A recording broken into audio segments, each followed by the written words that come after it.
கர்த்தருடைய பரிசுத்த நாமத்திற்கு ஸ்தோத்திரம் உண்டாவதாக. இன்றைய ஜீவ வார்த்தை நிகழ்ச்சியை கேட்டுக்கொண்டிருக்கும் அனைவரையும் கர்த்தருடைய பரிசுத்த நாமத்தினால் வாழ்த்துகிறேன், ஆசீர்வதிக்கிறேன். இன்றைய தின தியானத்திற்கு தேவன் கொடுத்த வேத பகுதி, அது 1 கொரிந்தியர் 10ஆம் அதிகாரம் 23ஆம் வசனம். 1 கொரிந்தியர் 10:23.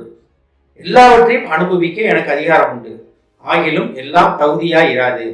எல்லாவற்றையும் அனுபவிக்க எனக்கு அதிகாரம் உண்டு, ஆகிலும் எல்லாம் பக்தி விருத்தியை உண்டாக்காது.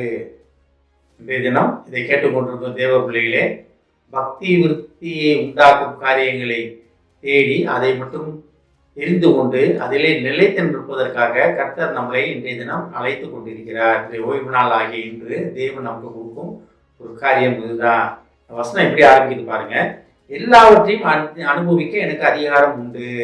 கர்த்தர் நன்மையும் தீமையும் உனக்கு முன்பாக வைத்திருக்கிறேன்னு வேதத்தில் படிக்கிறோம். அப்ப நம்ம எதை எடுத்துக்கொள்கிறோம்? நம்ம தேவன் பக்கத்துல இருந்து இதை செய்யாதுன்னு சொல்ல மாட்டாரு. ஒருவேளை நம்ம அப்பா அம்மா சொல்லுவாங்க, ஸ்கூல்ல போனா டீச்சர் சொல்லுவாங்க, ஆஃபீஸுக்கு போனா என்ன வேலை பார்க்குற இடத்துல மேலதிகாரி சொல்லுவாங்க, ஏதாச்சும் எதை பண்ணு, இது இப்படி பண்ணணும் அப்படி பண்ணணும்னு சொல்லுவாங்க.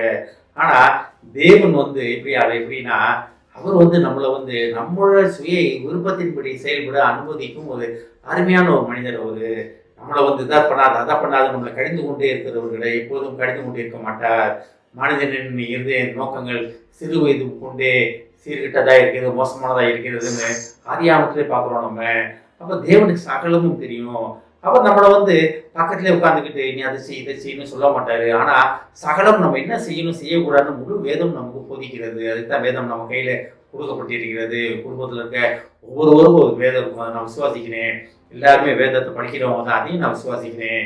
ஆனா எல்லாத்தையும் அது அனுபவிக்க நமக்கு அதிகாரம் உண்டுன்னு நம்ம தேவையில்லாத காரியத்துல நம்ம தலைவிட்டு கொடுத்துட்டு இருக்கோமா, அனுபவித்து கொண்டு இருக்கிறோமா? தேவனுக்கு பிரியமானதை என்று அறிந்து கொள்வதற்கு நம்ம என்னைக்காச்சும் நம்ம போராடி இருக்கோமா, கேட்டுருக்கோமா? தேவனே நான் அந்த காரியம் செய்யலாமா செய்ய வேண்டாமா அப்படின்னு கேட்குறோமா? கேட்க ஆரம்பிச்சுன்னு வந்தீங்களேன், ரொம்ப வேகமா தேவன் உங்களை பேச ஆரம்பிச்சுடுவார். முகமுகமாக மோசையிட்ட பேசின தேவன் உங்கூட்டியும் பேச ஆரம்பித்து விடுவார். இது தேவையில்லை, இதுவும் வாழ்க்கையில் இது தேவையில்லை, உனக்கு நீ இதில் போகாத, இந்த காரியத்தை செயல்படாது அப்படின்னு தேவன் அவர் உங்களுக்காக வைத்திருக்கும் காரியத்தை நோக்கி வழிநடத்த ஆரம்பிச்சு விடுவார். அதுதான் ஏசாயால பார்க்குறோம், வழி இதுவே இதிலே நடவுங்கள் என்ற சத்தம் உங்கள் காதுகளை கேட்கும். எப்ப உங்க செவிகளை அந்த சத்தத்தை கேட்பதற்கு திறந்து வைத்திருக்கும் பொழுது. இப்பயும் தேவன் பேசிக்கொண்டே தான் இருக்கிறார். தேவன் பேசிக்கொண்டே இருக்கிற தேவன். ஆனா நம்ம காதை அடைத்துக் கொள்வதனால்தான் தெய்வ சத்தத்தை கேட்காம உலகத்தின் சத்தத்தை நம்ம கேட்டுக்கொண்டே இருக்கிறோம். அப்ப நம்ம எந்த இடத்துல இருக்கிறோம்? எல்லாவற்றையும் அனுபவிப்பதற்காக உலகத்தில் எல்லா சகலமும் இருக்கு. நமக்கு அனுபவிப்பதற்காக கார் இருக்கு, பைக் இருக்கு, ஏசி இருக்கு, சகல காரியங்கள் நமக்காக தான் கொடுக்கப்பட்டு இருக்கிறது. அதற்கு அடிமையாகி விடுகிறோமா? அதுதான் அந்த காரியம். நல்ல உணவு, அதுக்கு அடிமையாகி விடுகிறோமா? இல்லை சாப்பாடு சாப்பிட பசிக்காக சாப்பிட்றீங்களா, எல்லாத்தையும் ருசிச்சு சாப்பிட்றீங்களா? ஆனால் இதுதான் வேணும்னு அடம்பிடித்து வாங்குறோமா? அதுதான் அடிமையாகி விடுவது. அப்போ நம்ம எந்த இடத்துல இருக்கிறோம்? எல்லாவற்றையும் அனுபவிக்க எனக்கு அதிகாரம் உண்டு, ஆகிலும் எல்லாம் தகுதியாக இராது, எல்லாம் பக்தி விருத்தியை உண்டாக்காது. அப்ப நம்ம அனுபவிக்கிற காரியங்கள், நமக்காக உலகத்தில் இருக்கிற காரியங்கள், அது தகுதியாக இருக்கிறதா? தேவனுடைய நாமத்துக்கு தகுதியாக இருக்கிறதா? அதை நாம் உபயோகப்படுத்துவதன் மூலமாக தேவநாமம் தூஷிக்கப்படுமா, இல்லை மகிமைப்படுமா? அது தகுதியாக இருக்கிறதா அப்படின்னு தேவனை கேட்கிறோமா? இல்லை அதை செய்வதன் மூலமாக நான் பக்தி விருத்தியை உண்டாக்குமா, இல்லை தேவனிடத்தில் கொண்ட உறவை குடித்து விடுமா என்று கேட்டு நாம் நடந்து கொள்வதற்காக கர்த்தர் இன்றைய தினம் அழைத்து கொண்டிருக்கிறார். ஆமென். ஜெபிப்போம்.